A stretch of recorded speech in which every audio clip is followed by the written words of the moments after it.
சிரிப்பு வந்தால் கூட சிரிக்கக்கூடாது, அது ஒரு கேட்டகரி தெரியுமா இல்லையா? சிரிச்சிட்டோம்னா பின்னால் சிரிக்க முடியாமல் போயிடும். ஆண்லாம் வீட்டுக்குள்ள அதுக்குன்னு ஒரு மூஞ்சி வச்சுருப்பாங்க தெரியுமா? ஐயோ, ஆணுடைய 2 முகத்தில் அற்புதமாக நான் பார்ப்பேன். கடைவீதி முகத்தில் அப்படியே கலகலகலகலான்னு அடிக்கிற வெயிலில் 12 மணிக்கு டீ வாங்கி கொடுத்துட்டு 6 நண்பர்கள் கொஞ்சம் கூட கூச்சப்படாமல் அப்படி வெங்காய பஜ்ஜி வாங்கி சாப்பிடுவாங்க. நான் கூட மத்தியானம் சாப்பிட்டேன் ஜம்முன்னு. 6 மணிக்கு வீட்டுக்குள்ளே வர்றப்போ ஒரு முகம் அதுக்குன்னே ஆண் வச்சுருப்பான். ஏன்னா குடும்பத்தில் இவன் எப்போதும் சோகமாக இருக்கணும். சோகமாக இருந்தால் தான் அப்போ நான் பொறுப்போடு நம்ம தொடர்படுத்துவோம். சிரிச்சா நான் பொறுப்பு இல்லாதவனோட தொடர்படுத்திடுவோம்ல.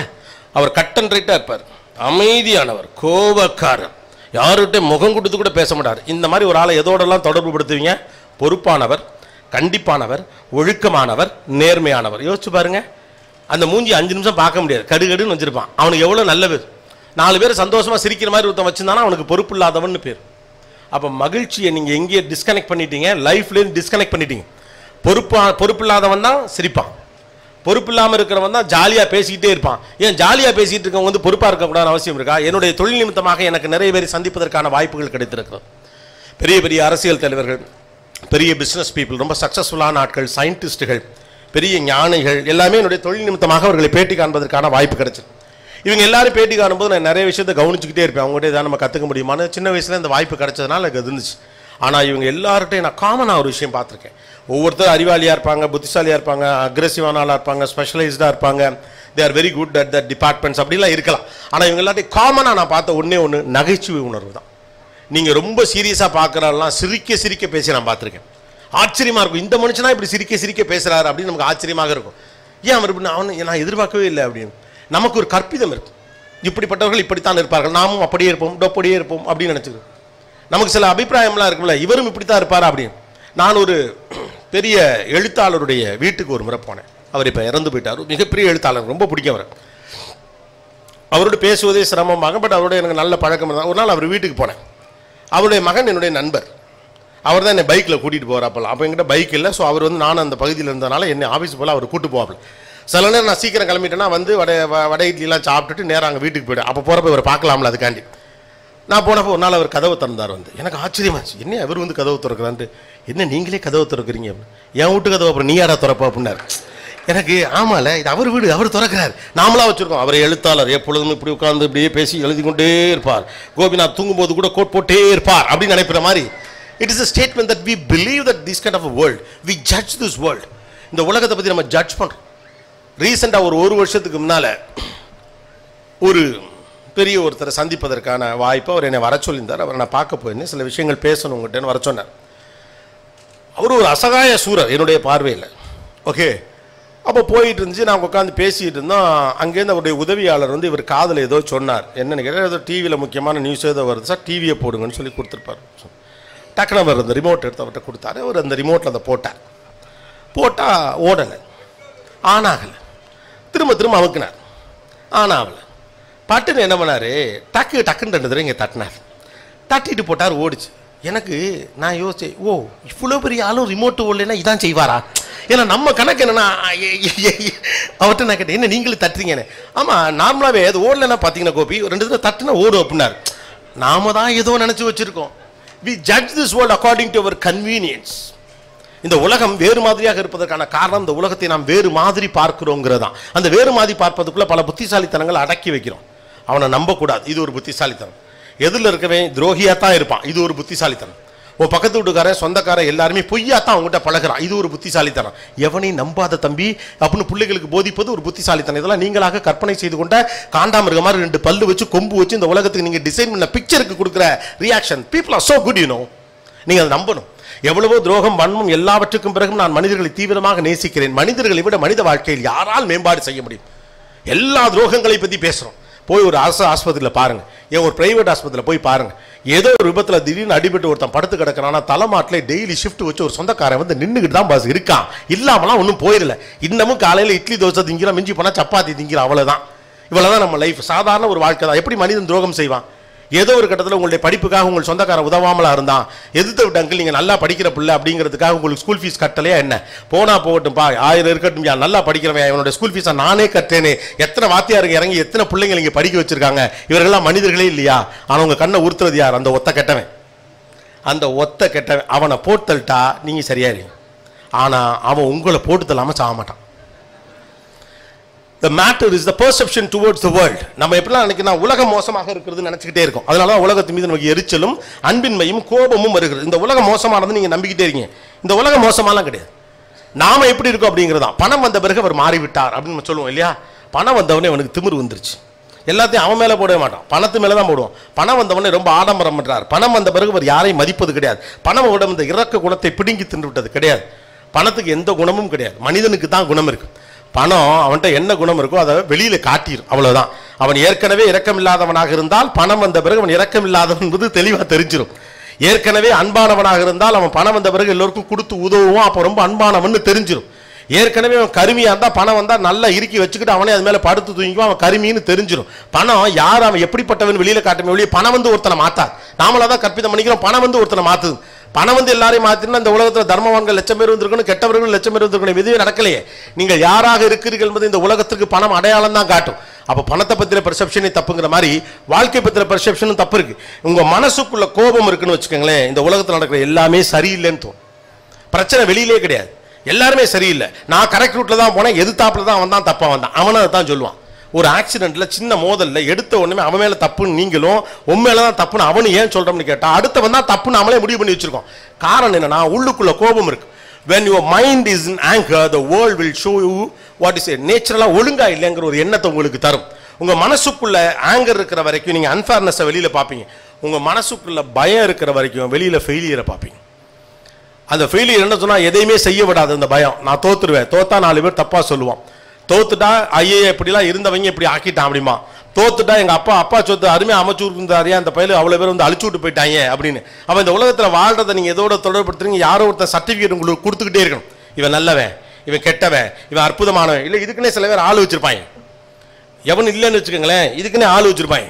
வீட்டு வாசல் ஒரு கிளவி இதுக்குன்னே போட்டு வச்சிருக்கு. அது என்ன பண்ணாலும் சொல்லும், புள்ள கருத்து போயிட்டான், அவன் பிறந்ததுலேருந்தே கருப்பு தான், புள்ள கருத்து போயிட்டான், புள்ள இழைச்சு போயிட்டான், அந்த நடக்க முடியாமல் வருவாப்புல கார்லேருந்து, புள்ள திரும்ப இழைச்சிட்டான், புள்ள உழைச்சி ஓடா தேஞ்சிட்டான். மனுஷனுக்கு யாராவது ஒருத்தன் தன்னை பாராட்டணும், தன்னை பற்றின கருத்துக்களை சொல்லிக்கிட்டே இருக்கணும்னு ஆசை இருக்கு. அந்த என்டாஸ்மெண்ட்டுக்காக சந்தோஷமா வாழ வேண்டிய எதை நம்ம கவனிக்கிறதே இல்லை. ஒரு இடத்திலிருந்து இன்னொரு இடத்திற்கு 40 நிமிடத்திற்குள் போக வேண்டும் என்ற எண்ணம் மட்டும் இருக்கிறவன் எதையுமே கவனிக்க மாட்டான். ஆனால் அவன் எல்லா இடத்துலையும் நின்று தான் போகணும். 40 நிமிஷத்தை கடக்கிறதுக்குள்ள 6 சிக்னல்ல நின்று தான் ஆகணும், 2 டிராபிக் ஜாம சந்திச்சு தான் ஆகணும். ஆனால் அவன் என்ன முழுக்க அந்த 40 நிமிஷத்துலேயே இருக்கு. பாவம் ஒரு சிக்னல்ல ஒரு பூட்டப்பட்ட காருக்குள்ளே இந்த குழந்தை தட்டி அங்கிள் அங்கிள்னு கூப்பிட்டு அவன் காதலே விழாது. டிராபிக் சிக்னல்ல எதிர்த்தாப்புல ஒரு பொண்ணு அழகா லூஸா விட்டு அவனையே பார்த்துட்டு இருந்து அந்த கருமமே தெரியாம சிக்னலே பார்த்துட்டு இருப்பான். வீணா போனவன் அழகான பொண்ணு அப்படி அமைஞ்சிருக்கும். இப்ப பல பேர் ஐயோ டிராபிக் சிக்னல்ல விட்டுட்டு கல்யாணம் பண்ணிட்டேன். லைஃப்ல நீங்க ஏன் கவனிக்க முடியலன்னா, நீங்கள் உலகத்துல கவனிக்க வேண்டியது ஒன்னே ஒண்ணுதான் நினைக்கிறீங்க, அது உங்கள் இலக்கு என்று நினைக்கிறீர்கள். கிடையாது. இலக்கை விட முக்கியமானது உங்களுடைய பயணம். இலக்குகளை விட முக்கியமானது உங்களுடைய பயணம். வெற்றியை விட முக்கியமானது உங்கள் மகிழ்ச்சி. வெற்றியை விட முக்கியமானது உங்கள் மகிழ்ச்சி. உங்கள் மகிழ்ச்சியை விட முக்கியமானது நிம்மதி. இதுக்கு தான் எல்லாரும் போறாரு இல்லையா? எல்லாம் கடைசி எங்கே நிம்மதினு ஒரு ஷாலை தூக்கி போட்டுக்கிட்டு கடைசியில் சுத்துறதுக்கு வாழ்க்கையில பெருசா ஒன்று செஞ்சு அதுக்கப்புறமா சந்தோஷமாயிடலாம். அப்படிலாம் இல்லை. வாழ்க்கையுடைய சின்ன சின்ன அசைவுகளில் உங்களால் சந்தோஷத்தை கவனிக்க முடியவில்லை என்றால் வாழ்வின் பெரிய சந்தோஷத்தையும் உங்களால் கவனிக்க முடியாது. சந்தோஷங்கிறது இங்கே டெம்ப்ளேட்டா இருக்கு. வேர்ல்டோட பர்செப்ஷன் படி அந்த டெம்ப்ளேட் ஆளுக்கு ஒரு டெம்ப்ளேட் தராங்க. டிவி விளம்பரம் மாதிரி ஆகிப்போச்சு. இப்படி இருந்தால் நீ புத்திசாலி பிள்ளைன்னு டிவி விளம்பரம் சொல்லு. சின்ன வயசுல உயரமா இருக்கணும், சிகப்பா இருக்கணும், மரத்துல தொங்கணும், ஃபர்ஸ்ட் கிளாஸ்ல பாஸ் பண்ணணும், பேச்சு போட்டி, எழுத்து போட்டி, கட்டுரை போட்டி, இது எல்லாத்துலயும் வரணும், ஜெயிக்கிற பிள்ளையா வளர்றவங்களாம் நல்ல பிள்ளை. இப்ப பிள்ளைகள்கிட்ட ஒரு பிரச்சனையும் இல்லை. இந்த தலைமுறை பிள்ளைகள் அந்தந்த தலைமுறை பிள்ளைகள் அந்தந்த காலத்துக்குரிய தவறுகளை செய்து கொண்டு இருக்கிறார்கள். நீங்கள் செஞ்சீங்க, அவனு செஞ்சா அவனை வழிபடுத்தணும், அதெல்லாம் இல்லைன்னு சொல்ல. ஆனா அடுத்த தலைமுறை பிள்ளைகளை குற்றவாளி போல நீங்கள் பார்ப்பதற்கான காரணம் என்னன்னு கேட்டா, எல்லாத்தையும் இந்த பிள்ளை செய்யணும்னு எதிர்பார்க்கிறது தான். இங்கே 4-5 பேரோட பிறந்தவங்களா இருப்பீங்க இல்லையா? 3 அக்கா தங்கச்சிங்க, 2 அண்ணன் தம்பிங்க, குடும்பம்லாம் இருக்கும். பல இந்த பாண்டிய இந்த என்ன ஒரு படத்தில் ராஜ்கிரண் இருப்பார், தோளில் அவங்க அந்த தம்பிங்கெல்லாம் நின்று பலாப்பழம் படிப்பாங்கல்ல, அந்த மாதிரி குடும்பத்துலேருந்து வந்தவங்களாம் கூட இருப்பீங்க. இப்போ அத்தனை பிள்ளையா இருக்கு, ஒரு பிள்ளை இல்லாட்டி 2 பிள்ளை. அதில் வேற ஒரு அம்மா அந்த பிள்ளைகளுக்கும் பெற்றோர்களுக்குமான உறவை எப்படி மேம்படுத்துவது அப்படிங்கிறாங்க. 6 பிள்ளை பார்த்தப்ப எந்த பிரச்சனையும் இல்லையா? இப்போ என்ன திடீர்னு பிரச்சனை வந்துச்சு? வர பிறக்கையில் எதுவும் அருவா கத்தையில் எடுத்துகிட்டு பிறக்கிறாங்களா? 6 பிள்ளை பார்த்தப்ப அப்பா அம்மாக்கள் நம்மளெல்லாம் வளர்த்துறலே என்ன? அதுக்கு நீங்கள் என்ன பதில் சொல்லலாம்? நாங்கள்லாம் பொறுப்பாக இருந்தோம். நீங்கள் பொறுப்பாக இருந்த வகையராவை போய் கேட்டால் தான் தெரியும் நீங்கள் என்ன பொறுப்பாக இருந்தீங்க. நீங்கள் மேக்ஸில் எடுத்த 7 மார்க்கு உங்களை டீச்சர் எப்படி தூக்கி போட்டு மிதிச்சாருங்கிற விஷயம் எங்களுக்கு தெரியாதுங்கிற ஒரே காரணத்துக்காக அள்ளி விடுறது. அப்பாக்கெல்லாம் வீட்டில் ஒரு கதை சொல்லுவாங்க, கவனிச்சுக்கலாம் இல்லை, நானும் அந்த காலத்தில் அப்படின்னு நிறுத்திடுவாங்க. ஏன்னா அதுக்கு மேலே உண்மை தெரிஞ்சால் சீதி நாரி பேர். அந்த காலத்தில் நீங்கள் ஒன்றுமே பண்ணலைங்கிறதா உண்மை. நாங்களாம் அந்த காலத்தில் அப்பாக்களுக்கு அது ஒரு ஆசை, கடந்த காலத்துடைய கவலைகளை பிள்ளை. ஏன்னா வாழ்க்கையை சுமையாக இருக்கணும், சந்தோஷமாக இருந்துடே கூடாது. வீட்டில் 4 பேர் சிரிச்சுட்டு இருந்தாங்கன்னு வச்சுங்களேன், வந்தவங்கள என்ன ஒரே சிரிப்பு, ஒரே கும்மாளமாக இருக்குது. ஏன் சிரிக்கிறது எப்படி கும்மாளமாகும்? உட்காந்து டிவியில் காமெடிக்குன்னு இத்தனை சேனல் இருக்குது, உட்காந்து பார்க்குறோம். அப்போ தேவை இருக்கிறதுனால நீ பார்க்குறோம். சிரிக்கிறது எப்படி கும்மாளமாக இருக்கும்? அமைதியாக இருக்கணும். அப்போ சுடுகாட்டு பேர். அமைதியை உயர்வென்று கருதுகிறோம், சத்தத்தை அவமானம் என்று கருதுகிறோம். சத்தம் தான் உலகத்தின் அற்புதமான மொழி. குழந்தை பிறந்த உடனே நம்ம முதல்ல கேட்குற வார்த்தை புள்ள அழுதுச்சாங்கிறது தான். அதான் குறியீடு. சத்தம் தான் உலகத்தின் அற்புதமான மொழி. நீங்கள் மௌனத்தை தான் எப்போதுமே பெருசாக பேசிட்டு இருக்கீங்க, அமைதியை தான் பெருசாக பேசிட்டு இருக்கீங்க. அதிகாரத்திற்கு எதிராக என்ன பண்ணுறீங்க? குரல் தான் எழுப்ப முடியும். பாராட்டுக்கு என்ன? குரல் தான் எழுப்ப முடியும், சத்தம் தான் எழுப்ப முடியும், கைத்தட்டு தான் சொல்ல முடியும், ஐயோன்னு தான் அலற முடியும், அம்மானு தான் கத்த முடியும், கத்தி தான் பேச முடியும், இல்லையா? அப்போ சத்தத்தை எப்படி நீங்கள் குறைவானதாக மதிப்பிட முடியும்? இந்த உலக சில ஒழுங்குகள் என்ற பேரில் சில விஷயத்தை நம்ம வச்சுட்டு போயிட்டாங்க. அமைதியாக இருக்கணும், அமைதியாக இருந்தால் நல்லவர். அவன் தான் கொலை பண்ணுவேன். இந்த வீட்லேயே அமைதி கேரக்டர் ஒன்று இருக்குல்ல, அதுதான் எல்லாத்தையும் நலுக்கிடாமல் பண்ணிட்டு போயிடும். கடைசி வரைக்கும் நல்ல பேர் அவங்க தான் வாங்குவாங்க. நம்மளை மாதிரி 4 வார்த்தை முன்ன பின்ன பேசி கடைசி வரைக்கும் வாயாடின்னு கெட்ட வார்த்தை வேலை வாங்கி போயிட்டே இருக்கும். நமக்கு அந்த நல்ல பேரே கிடைக்கவே கிடையாது. ஐயோ அது வீட்டில் கடைசி பிள்ளையா இருந்தால் கடைசி வரைக்கும் நமக்கு நல்ல பேரே இல்லை. ஆனால் எல்லாத்துக்கும் நம்ம தான் பதில் சொல்லணும். எங்கள் வீட்டில் நான் கடைசி பிள்ளை, எல்லாருக்கும் பதில் சொல்லணும். பார்த்தா எங்கள் அம்மா வேறு அடிக்கடி சொல்லணும், அவன் பேச ஒன்றும் புரியாது, புரிகிற மாதிரி பேச மாட்டான். எனக்கு இப்படி பார்ப்பேன், தமிழ்நாடே சொல்லுது நல்லா புரிகிற மாதிரி தான் பேசுறானே. அவன் பேசினா ஒன்றும் புரியாதுங்க, புரிகிற மாதிரியே பேச மாட்டான். அது என்னன்னு கேட்டால் எங்கள் அம்மா நான் பேசல கவனிக்காது. நீ என்ன பெரிய ஆள், நீ பேசுகிற நான் கவனிக்கணுமா, புரிகிற மாதிரி பேச மாட்டியா அப்படிம்பாங்க.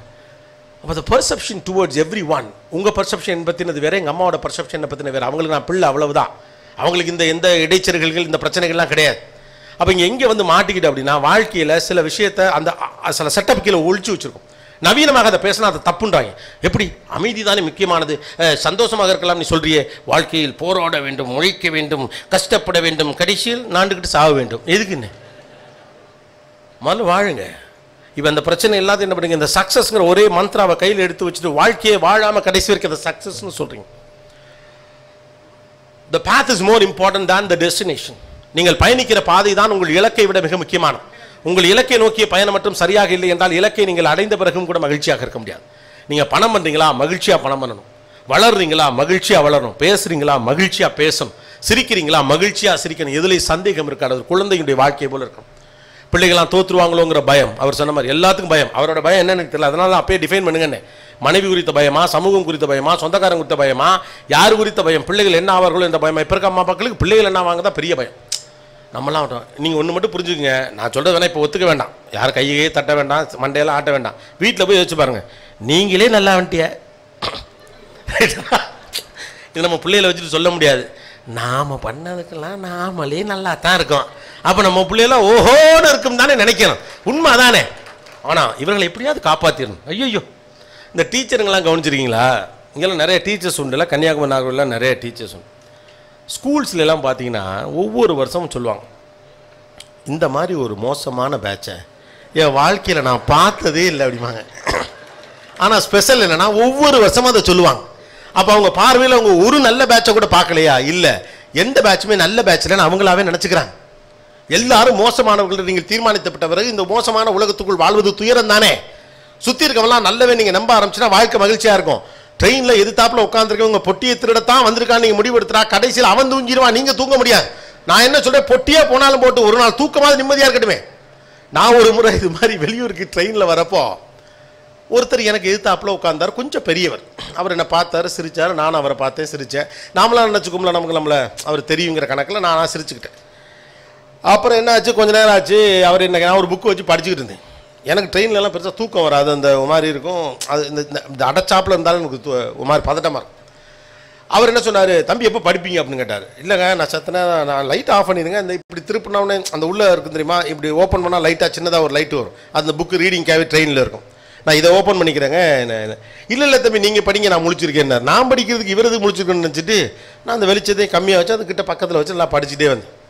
அவர் என்ன பார்க்குறாரு, அவர் பொட்டியே பார்க்குறாரு, அந்த லைட்டை பார்க்குறாரு. அப்புறம் தான் எனக்கு புரியுது, ஓ நான் பொட்டியை திருடிடுவேன் அப்படின்னு தான் நம்மளை தூங்க வைக்கிறதுக்கு ட்ரை பண்ணுறாரோ அப்படின்னு. இடையில அவர் என்ன பண்ணார், எனக்கு ஒரு வாழைப்பழம் கொடுத்தாரு. இப்போ எனக்கு அவர் மேலே சந்தேகம் வந்துச்சு. இந்த ஆள் ஒருவேளை நம்மளை குத்தி கொண்டு விடுவானோ அப்படின்ட்டு, நம்ம பொட்டியில் ஒன்றும் பெருசாகவும் இல்லையே அப்படின்ட்டு. இப்போ அவருக்கு என்னன்னு கேட்டால், அவர் கையில் ஒரு சங்கிலியும் பூட்டு வச்சுருக்காருங்க. அதை நான் பார்க்காத நேரம் போட்டு பூட்டிடுறேன். அதுக்கு அவர் காத்திருக்கிறார். அவருக்கு அந்த வாய்ப்பை தரணும்னு வராத பாத்ரூம் வருதுன்னு எந்திரிச்சு நான் போனேன். வந்து பார்த்தா அந்த பொட்டியை பூட்டி அது மேலே ஒரு காலை வச்சு உட்காந்தே இருக்காரு. அதுக்கப்புறமும் என் மேலே நம்பிக்கை இல்லை. சரி, நம்மளை சாதாரண ஆளாக அவர் நினச்சிட்டார், நம்ம யாருன்னு அவர்கிட்ட சொல்லுவோம். அப்போ அவருக்கு நம்பிக்கை வந்துடும். என்ன யாருன்னு உங்களுக்கு தெரியுதா அப்படின்னு கேட்டேன். ஏன் தெரியாம, நீ என்ன நல்லா வருவீங்களே கோபிநாத்தனே நீங்கள் அப்படின்னாரு. ஆமாம், அப்போ அப்படியும் தான் நான் பொட்டி எடுத்துட்டு நீ நம்புற. அந்த சோகத்தில் நீ தூங்கிட்டேங்க. நான் காலையில் எந்திரிச்சு பார்த்தேன், அந்த பொட்டி மேலே கால் வச்ச மணிக்கே தூங்கினாருங்க அவர். அந்த பொட்டியில் என்ன இருக்குங்கிற ஆசை எனக்கு வந்துருச்சு. அப்போ எதில் இருக்கவன் திருடன்னு முடிவு பண்ணிட்டா அவங்களுக்கு நிம்மதி போயிடும். எதில் இருக்கவன் கொலகாரன் முடிவு பண்ணிட்டா நிம்மதி போயிடும். பக்கத்து வீட்டுக்காரங்களுக்கு நம்ம மேலே கோபமாக தான் இருக்கான்னு அவங்க நிம்மதி போயிடும். இந்த உலகம் நல்லதுன்னு முதல்ல நம்புங்க. If you want to be happy, believe this world is so good. இந்த உலகத்தில் தப்பு தவறு நடக்காம இல்லை. நான் இல்லைன்னு சொல்ல, நீங்களும் சரி நானும் சரி எல்லாரும் சரி, ரைட்டா? இந்த உலகம் நீங்கள் நினைப்பது போல பெர்ஃபெக்டாக அற்புதமாக அழகாலாம் இல்லை தான். ஆனால் அதுக்காக இந்த உலகம் நீங்கள் அதை விட மோசமானதாக அதை கற்பனை செய்து கொண்டு அதுக்குள்ளே வாழ்ந்துகிட்டு இருக்கிறது எவ்வளோ கஷ்டம் யோசிச்சு பாருங்க. அதை நம்ம பிள்ளைகள்கிட்ட நீங்கள் கொண்டு போகிறது தான் பெரிய ஆபத்து. யாருமே இல்லாத ஒரு வனாந்தரமான காட்டுக்குள்ளே வாழ்வதை போல் இந்த பிள்ளைகளுக்கு இந்த உலகத்தை நாம் அறிமுகப்படுத்தி கொண்டே இருக்கோம். எழுத்த வீட்டுக்காரன் கட்டவன், சொந்தக்காரெல்லாம் ஏமாத்திடுவான், உன் மாமங்காரன் நம்பாத அப்படின்னு அப்பா சொல்லிடுவார். ஓ மாமனு, ஐயோ உங்கள் அம்மா தம்பியை நம்பவே நம்பாது. நம்ம ஆளுங்க நம்ம அம்மா, உன் சித்தப்பனையும் பெரிய பண்ணி நம்பவே நம்பாது. அவங்க 2 பேர் இன்னும் 10 பேர் நம்பாதுன்றவாங்க. யாரை தான் நம்புறது? எழுத்த வீட்டுக்காரன் கெட்டவன், பொறாம பிடிச்சவன், பக்கத்து வீட்டுக்காரன் நம்மளை அழிக்கிறதுக்குனே தெரியலாம், பள்ளிக்கூடத்தில் இருக்கவனும் அப்படி தான் இருக்கிறான், பழகின நண்பர்கள் அப்படித்தான், உறவுகள் அப்படித்தானா, ஒரு மாதிரி பதட்டம் வந்துடாது, பயமாக இருக்காது. ஏன் இந்த பயமான உலகத்தை பிள்ளைகிட்ட கொடுக்குறீங்க? இந்த மாதிரிலாம் பயமுறுத்தி சொன்னோம்னா தான் பிள்ளை சூதுவாத அது அப்படியே ஸ்ட்ராங்காக வளருவான். ஸ்ட்ராங்காக வளர மாட்டான், கோழையாக தான் வளருவான். எல்லார் மனசுக்குள்ளேயும் பயம் இருக்குது பாருங்க.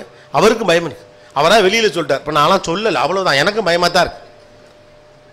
வாழ்க்கையில் தோற்று போகணும்னு பயப்படாதீங்க. அந்த பயம்தான் உங்களை தோக்கடிச்சிடும். தோத்தே போனாலும் பரவாயில்ல, சந்தோஷமாக வாழ்ந்தமா இல்லையான்னு மட்டும் பாருங்க. இந்த உலகத்தில் நீங்கள் எவ்வளோ ஜெயிச்சாலும் தோத்தீங்கன்னு சொல்கிறதுக்கு ஆள் இருக்குது. நீங்கள் சின்னதாக ஜெயிச்சாலும் ஜெயிச்சிட்டீங்கன்னு சொல்கிறதுக்கு ஆள் இருக்குது. அடுத்தவுடைய ரெக்கக்னேஷன்லாம் உங்களுக்கு தேவை கிடையாது. இந்த உலகம் ஒவ்வொரு கட்டத்தில் ஒன்று சொல்லும், செட்டில் ஆகுன்னு சொல்லும். எவனா செட்டில் ஆனவங்க இருக்கீங்களா சொல்லுங்கள்? லைஃப்பில் எப்போ செட்டில் ஆவீங்க? உங்களை கொண்டே ஒரு நாள் மூடுவாங்க, அன்னைக்கு தான் நீ செட்டில்னு நான் சொன்னேன். 10,000 ரூபா சம்பாரிச்சா லைஃப்பில் செட்டில்னு நினச்சிட்டு சென்னைக்கு நான் போனேன். அந்த கனவை நான் முழுசாக கண்டுபிடிக்கிறதுக்குள்ள 11,500 சம்பளம் கொடுத்தாங்க. செலவு 12,500 ஆயிடுச்சு. அதுக்கடுத்து அதை விட சம்பாரிச்சேன், அதை விட கூடுதலாக செலவாயிடுச்சு. இப்போ என்ன வெளியிலேருந்து பார்த்தா கோபிநாத் அவருக்கு என்னங்க அவர் செட்டில்டு, எனக்கு தான் தெரியும் நான் செட்டில்டா இல்லையான்னு. இப்போ உங்களெல்லாம் பார்க்குறப்ப கூட சௌரியமாக இருக்குது. பேசிகிட்டு இருக்கேன், நான் தான் நின்றுக்கிட்டு இருக்கேன் கால் வலிக்க, நீங்களாம் சௌரியமாக உட்காந்து கேட்டுக்கிட்டு இருக்கீங்க, செட்டில்டு. அப்படி தான் தோணும். யாரும் இங்கே செட்டில்டு இல்லை. செட்டில் ஆகணுங்கிற எந்த அவசியம் கிடையாது. செட்டில் ஆகிட்டா லைஃப் சோழி முடிஞ்சிட்டு போயிடும். Don't compare your life with anyone else. Your life is entirely unique and you people are entirely different people. உங்களுக்கும் இன்னொருத்தவருக்கும் நிறைய வித்தியாசங்கள் இருக்குது. அவருக்கு அமெரிக்காவுக்கு ஹாலிடே போனால் தான் சந்தோஷம், உங்களுக்கு ஆதித்யா டிவியில் காமெடி பார்த்தாலே சந்தோஷம், முடிஞ்சு போச்சு. இப்படி இதில் என்ன பிரச்சனை? ஒருத்தருக்கு பெரிய ஹோட்டலில் போய் பார்த்து சாப்பிட்டா தான் சந்தோஷம், ஒருத்தருக்கு குக்கு வித்து கோமாளி பார்த்தாலே சந்தோஷம், முடிஞ்சு போச்சு. அவர்லாம் அங்கெல்லாம் போய் சாப்பிட்றா, நமக்குலாம் அதுக்கு வாய்ப்பு இல்லையே. உங்களுக்கு எது மகிழ்ச்சி தெரியுமோ அதை செய்யுங்க. இந்த உலகம் ஒரு டெம்ப்ளேட் உங்கள்கிட்ட கொடுத்துட்டு வாழ்க்கையை பெருசாக்கிக்கிட்டே இருக்கும். Don't get complicated, B minimal with your life. இதுதான் மகிழ்ச்சி என்று இந்த உலகம் உங்களுக்கு அறிமுகப்படுத்தக்கூடிய எல்லாமே மகிழ்ச்சி இல்லை. எது மகிழ்ச்சி என்று உங்களுக்கு புலப்படுகிறதோ அதுதான் மகிழ்ச்சி. அதை கண்டுபிடிங்க. உங்கள் மகிழ்ச்சியை நீங்கள் தேடி கண்டடையுங்கள். அதை உலகத்துடைய விளம்பரங்கள் உங்களுக்கு இன்ஃப்ளூயன்ஸ் பண்ணக்கூடாது. அதனால சொன்ன வெளியிலிருந்து வேடிக்கை பார்த்தா அதை அடைய வேண்டும் என்று ஒரு நாள் நினைக்காது. அப்படி நினைக்க ஆரம்பிச்சதெல்லாம் நமக்கு இவ்வளோ செலவு வந்துச்சு. யோசிச்சு பாருங்க. அவன் நல்லா வாழ்றான், அவனை மாதிரி நானும் வாழணும். இந்த யோசனை வரப்போய் தான் நம்ம வீட்டில் இருக்கக்கூடிய அவ்வளவு தேவையில்லாத பொருள் இருக்கு. நம்ம வீட்டுக்குள்ளெல்லாம் போய் பாருங்க. நம்ம வீட்டுக்குள்ள இருக்கக்கூடிய பல்வேறு பொருட்கள் நமக்கு தேவையில்லாத பொருட்கள். அது எதுக்கு வீட்டுக்குள்ள வந்துச்சுன்னு கேட்டா, நாம யாரை போட்டி நம்ம மனசுக்குள்ள கருதணுமோ அவன் வீட்டில் அது இருந்துச்சு. அதை நம்ம அவன் வீட்டுக்கு போய் பார்த்தப்ப அதே மாதிரி நம்மளும் ஒன்று வாங்கணும்னு அழகாக நமக்கு ஒரு டோர் போட்டு ஒரு ஃப்ரிட்ஜ் போதும். நம்ம கிளிக்கு வீட்டில் 3 பேர் இருக்கோம், நமக்கு போதும். அவங்க வீட்டில் டபுள் டோர் வச்சுருந்தாங்க, நாமளும் ஒன்று வாங்கணும். தேவையில்லாமல் இப்போ டபுள் டோர், சம்மந்தம் இல்லாமல் மைக்ரோவேவ் ஓவன்லாம் வாங்குறாங்க. ஜிம்முக்கு போய் நமக்கு முடியலை, அதனால் நம்ம என்ன பண்ணுறோம், உடற்கட்டை சரியாக செய்கிறோம். ஏன்னா பணக்காரனுக்குன்னு சில அடையாளம் இருக்குது. பழைய சிவாஜி கணேசன் படத்தெல்லாம் பார்த்தீங்கன்னா நீளமான ஒரு டைனிங் டேபிள் இருக்கும், அது தான் பணக்காரன். அதில் நடுவில் ஒரு இது வச்சுருப்பாங்க, அதில் ஆரஞ்சு பழமும் சாத்துக்குடியும் எதுவும் இருக்குது. இப்போ எல்லாரும் வீட்லேயும் டைனிங் டேபிள் வந்துருச்சு. ஆல்மோஸ்ட் மிடில் கிளாஸ் எல்லாம் டைனிங் டேபிள் வச்சுருக்கோம். அவரை வீட்டுக்குள்ளே படி வச்சு ஒரு வீடு கட்டியிருப்பாங்க. அது செட்டுன்னு இன்ன வரைக்கும் நமக்கு தெரியாது, ஏவிஎம்மில் இருக்குது. அவங்க வீடே எப்படி இருக்காது. அப்போ ஒவ்வொரு காலகட்டத்தையும் பணக்காரனுக்கு சில அடையாளம் வச்சுருந்தோம். அவன் என்ன பண்ணுவான், ட்ரெட்மில் வீட்லேயே வச்சுருப்பார். நம்ம சம்பாரிச்சோடனே நம்ம அடுத்தடுத்து செய்கிற விஷயம்னா வீட்டிலே ஒரு ட்ரெட்மில் வாங்குறோம். ஜிம்முக்கு போகலாம் டைம் கிடையாது. இன்னும் டெய்லி வாக்கிங் வெளில போனால் பொல்யூஷன் ப்ராப்ளம் வரும். ஸோ நான் வீட்டுக்குள்ளே பண்ணுறேன். 3 நாளில் பார்த்தீங்கன்னா அது இடத்த அடைக்கும், ஜட்டி காயும். அதில் யாரும் அதில் தொடர்ந்து நடந்து நான் பார்த்ததே கிடையாது. அப்புறம் பெண்கள் என்ன பண்ணுவாங்க, மைக்ரோவேவ் ஓவன் ஒன்று வாங்குறேம்பாங்க. அதை வாங்கி அதில் மசாலாக்கள் தடவி 3 நாள் சிக்கன் என்ன மட்டன் என்ன புருஷன் கையை கூட உடச்சி உள்ளே சமைச்சிடுவாங்க. 4 நாள் கழிச்சு பார்த்தீங்கன்னா உள்ள உரமோர் வச்சுருப்பாங்க. அது அப்படியே இருக்கும். அது என்ன பண்ணுறதுன்னு தெரியல. இதை விட பரவாயில்ல இன்னொரு ஐட்டே இருக்குது, இந்த கூட்டுறது. இப்போ என்ன வேக்யூம் கிளீனர். ஐயோ 3 நாள் வர்றவன் போகிறவனெல்லாம் க்ளீன் பண்ணுவாங்க. 4 நாள் கழிச்சு அது எங்கே இருக்குன்னே தெரியாது. This are just a peer pressure. நீங்கள் இதெல்லாம் வாங்கக்கூடாது, மகிழ்ச்சியாக இருக்கக்கூடாது நான் சொல்ல. உங்களுக்கு தேவைன்னா வாங்குங்க. உங்கள் மகிழ்ச்சியை இன்னொருவர் தீர்மானிப்பது தான் உங்கள் வாழ்வின் பிரச்சனை. நீ இப்படி இருப்பது தான் மகிழ்ச்சியின் குறியீடு என்று உங்களுக்கு சொல்லப்பட்டதை நீங்கள் நம்பியது தான் வாழ்வினுடைய பிரச்சனை. இதுதான் ஆகச்சிறந்த மகிழ்ச்சி என்று உங்களுக்கு அறிமுகப்படுத்த அனைத்தையும் நீங்கள் நம்ப ஆரம்பித்த பிறகு உங்களிடம் இருக்கிற எதுவுமே போதாதென்ற நிலை இருக்கு. எல்லாரும் ஏழ்மையாக ஃபீல் பண்ணுறோம், எல்லாம் இருந்தும் ஏழ்மையாக ஃபீல் பண்ணுறோம் இல்லையா? எனக்கு இது போதுன்னு எனக்கு தோணவே இல்லை. ஏன்னா அவன்கிட்ட அது இருக்குல்ல. நீங்கள் ஜெயிக்கணும்னா இன்னொருத்தர் தோத்துக்கிட்டே இருக்கணும்னா வாழ்க்கை ரொம்ப கஷ்டம் பாசே. நம்மளால எதை முடியுமோ அதை நம்ம செஞ்சுக்கிட்டு போயிட்டே இருப்போம். நம்மளுக்கு எது மகிழ்ச்சி இருக்கிறதோ அதை செஞ்சுட்டு போகிறது தானே உத்தமம். நீங்கள் வாழ்றதுக்கு இந்த உலகமே தோக்கணும். உங்கள் வீட்டில் காரு வரைக்கும் நீங்கள் சந்தோஷமாக இருக்கீங்கன்னா ஏற்ற வீட்டுக்காரன் இன்னொரு கார் வாங்கிட்டானா நம்ம ஏழை ஆயிட்டோம்னா என்ன அர்த்தம்? எவன் ஒருவன் மனதளவில் ஏழையாகவில்லையோ அவன் கடைசி வரைக்கும் பணக்கார். எத்தனை கோடி வைத்திருந்தாலும் மனதில் ஏழ்மையாக இருக்கிறவனுக்கும் கடைசி வரைக்கும் ஏழை தான். Be rich at your heart, that's enough. இதெல்லாம் நீங்கள் பணம் பண்ணாதீங்க, காசு பணம் பண்ணாதீங்க, அமைதியாக இருங்கன்னு சொல்கிறதுக்காக நான் சொல்லலை. நல்லா சம்பாதிங்க, சந்தோஷமாக இருங்க. கடைசி வரைக்கும் காசு பணம் பண்ணுறேன்னு சொல்லிட்டு அது பண்ணுறப்பையும் சந்தோஷமாக இல்லாமல் இருக்கக்கூடாது. கஷ்டப்பட்டுக்கிட்டே இருக்கணும். வாழ்க்கையில் பொறுப்போடு இருக்கணும். சந்தோஷமாக இருக்கிறது நம்ம எல்லாத்தையும் டிஸ்கனெக்ட் பண்ணியே வச்சுருக்கோம். கவனிச்சு பாருங்கள். அதில் எல்லாத்தையும் டிஸ்கனெக்ட் பண்ணியே வச்சுருக்கோம். பொறுப்பு மகிழ்ச்சி ரெண்டையும் பிரித்து தான் வச்சுருக்கோம். கவனிச்சு பாருங்கள். பொறுப்பை மகிழ்ச்சி யாராவது ஒன்று சேர்த்துருக்கீங்களா? சின்ன வயசுல இந்த பிள்ளைகளுக்குலாம் என்ன சொல்லுவீங்க? இப்போ 12th ஸ்டாண்டர்ட் படிக்கிறவனுக்குலாம் சின்ன வயசுல ஒரு கதை சொல்லியிருப்பாங்க.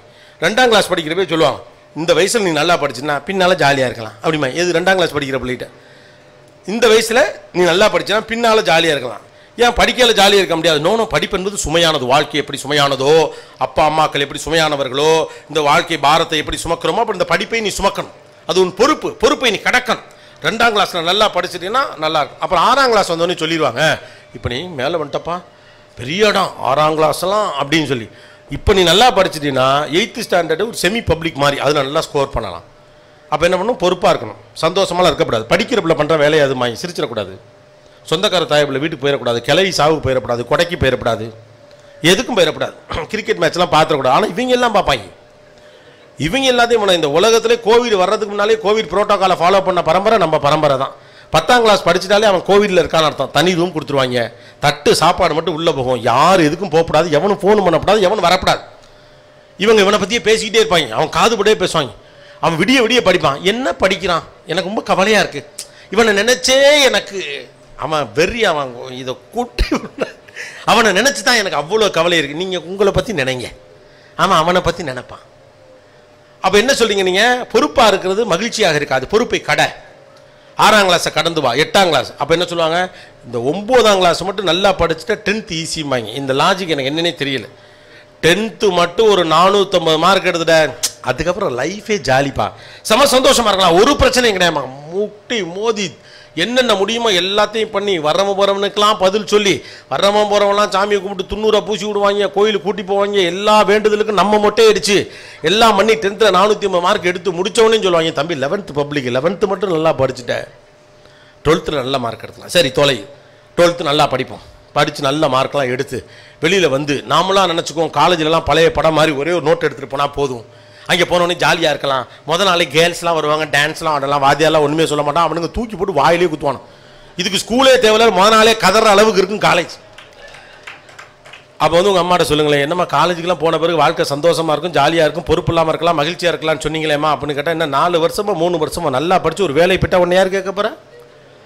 மகிழ்ச்சியாக இருக்கலாம். இப்போ பொறுப்பார், மகிழ்ச்சியாக இருக்காது. 3 வருஷம் சரின்னு கஷ்டப்பட்டு ஐ லவ் யூ சொன்ன பிள்ளைலாம் மம்மி திட்டும் அப்படின்னு சொல்லி எல்லாம் முடிச்சு ஏதோ ஒரு வேலைக்கு போனான். அப்பா முடிஞ்சா 25,000 சம்பளம், இனிமேல் நிம்மதி, மகிழ்ச்சியாக இருக்கலாம்னா அவங்க மைசூரில் பெங்களூரில் ஓரியன்டேஷன் வச்சு சொல்லுவாங்க, தம்பி இது வரைக்கும் நீங்கள் படித்ததெல்லாம் ஒன்றுமே இல்லை, எங்கள் ப்ராஜெக்ட்டுக்காக ஃபஸ்ட்லேருந்து மறுபடி படியுமா. உங்கள் அம்மாவுக்கு ஒரு ஃபோனை போடுங்க. இப்போ அம்மாக்கள் மாற்றியே பேச மாட்டாங்க. ரொம்ப சிம்பிளாக இன்னும் ஒரு 3 வருஷம் பல்ல கடிச்சிக்கிட்டு வேலை பார்த்துட்டு ஒரு நல்ல காசு சம்பாதிச்சுன்னா உனக்கு ஒரு கல்யாணம் பண்ணி கொடுத்துருவேன், உன்னை பார்த்துக்க ஊற்றி வந்துடுவான், அவள் வந்துட்டா உனக்கு ராஜா வாழ்க்கடாடி. அவன் அதை நம்பி 3 வருஷம் மூச்சா போட்டு முடிஞ்ச வரைக்கும் எல்லா வேலையும் பார்த்து ப்ரொமோஷன்லாம் வாங்கி கல்யாணம்லாம் முடிஞ்சு, அப்பா முடிஞ்சு, என் பொறுப்புகள் முடிந்தது, இன்னும் நான் மகிழ்ச்சியாக இருக்க போகிறேன் அப்படின்ட்டு கௌதம் மேனன் படம், மணிரத்னம் படம்லாம் ரீவைண்ட் பண்ணி போட்டு பார்த்து காலையில் ஈரத்தலையோட மல்லிகைப்பூ வச்சுக்கிட்டு சகப்பா ஒரு பிள்ளை கையில் வலவி சத்தத்தோடு வந்து பெட் காஃபி கொடுக்குன்னு அவன் காத்திருப்பான். கேவலம் அந்த ஒத்த பெட் காஃபிக்கு ஒருத்தன் 32 வருஷம் உழைக்க வேண்டியது.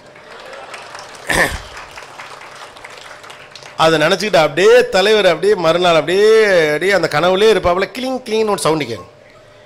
என்னன்னு பார்த்தா முழிச்சு பார்த்தா அந்த பொண்ணு ஒரு நைட்டி போட்டிருக்கோம். ஒரு தூக்கு போனியை கையில் கொடுத்து போய் பால் வாங்கிட்டு வாங்க, காஃபி போடணுங்க.